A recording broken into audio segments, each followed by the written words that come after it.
And kill's not even a word to describe this tragic event, so, poetically speaking, he was murdered.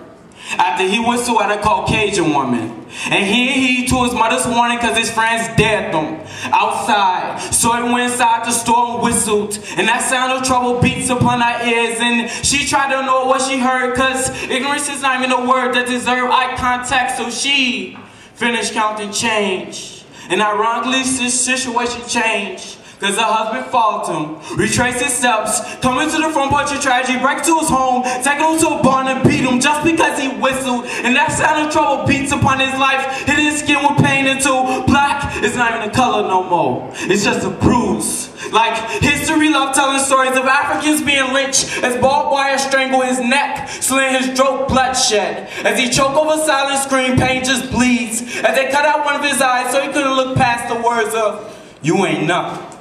You just a nigga." And the words bring him back to a flashback where his mother warned him saying, if you gotta get down on your knees and bow down to a white person, then do it. But he was less obedient, he was less repentant, he wasn't sorry enough, so they beat him naked and shot him in the back of his head, throwing his body in the river, only to be discovered 3 days later as a corpse, torn to pieces. And even Dr. smelled a stench in his body that lay beneath the casket, beneath the carcasses, beneath the dirt that hide the engraving of fate. They put rest in pieces if he wouldn't even sleep in vain. After he was brutally murdered and slain, his body lay in the grave, waiting for time to look upon his life as a sacrifice. Thank you.